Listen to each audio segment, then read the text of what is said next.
Hi guys! Kabod na lang ako nagutom guys. Sawa na ako sa tirang ulam namin ng birthday ni Madam Baby.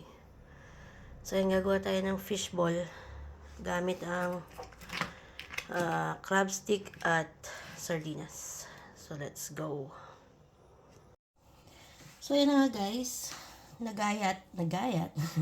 Na-chop ko na yung onions, green pepper, carrots, tsaka celery.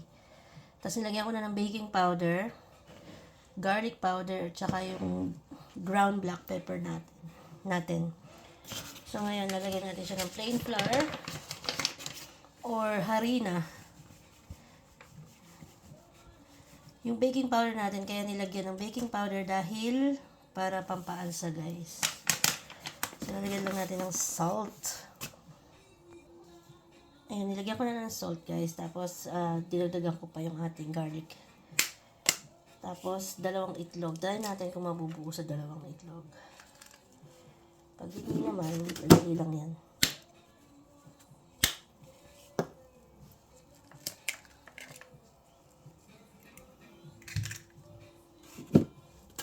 Tapos, imbis na tubig guys, ilalagay ko. Kasi meron akong leftover na evap.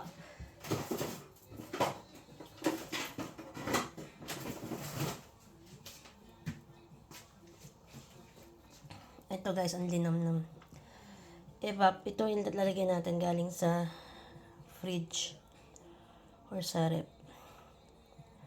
So, malinamnam ang ating sardinas balls. Sardines and yung stick nga pala natin, inano ko na rin pinino guys. So, ayan, haluin muna natin. Pag naman wala kayong, evap, pwede man tubig. Meron lang kasi kung tira, sayang kaysa mapanis sa rep, diba? So, gamitin ko na lang din dito. So, ayan, kulang pa. Haluin ko muna guys. Ayan, napipino na yung sardinas sa ilalim. Tapos, yung stick nga na rin, crab stick, chinap-chop ko din yan kasama ng mga gulay. Mano-mano yan guys, hindi ako gumamit ng kuryente. Haluin ko lang. Tapos guys, ito naman yung sa sauce natin. Gigisa ko siya para masarap. Ayun yung sili natin. Okay? So, yun naman guys. Nagsabay-sabay. So, mahirap palang pagsabayan. Kasi tinan mo, nasunog yung isa. Tapos, ito din na mamakat. So, dapat hindi pagsabayan. So, ayan na yung ating sauce. Lagyan ko lang ng konting salt. Tapos mamaya sugar na guys. So, ayan na nga guys. Nilagyan ko na ito ng sugar. Naantay na lang natin siya lumapot. Tapos, ayan na yung jumbo fishball natin.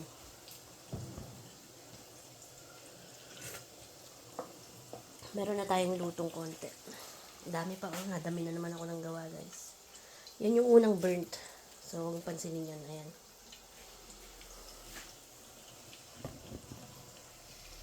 Ayan na siya guys. Malapot na siya. Ayan yung mga bawang natin naglutang.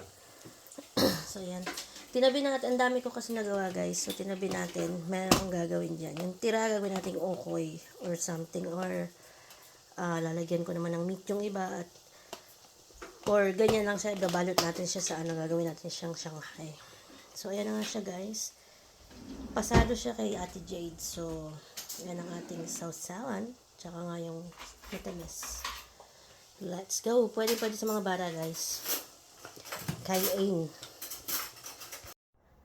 So, ayan guys. Hindi ko pa nga nahahango. Sobrang init pa. Teka, tumutulo.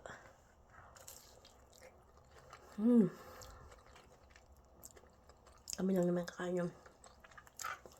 Tapos sasabayan mo yung inom mo yung suka.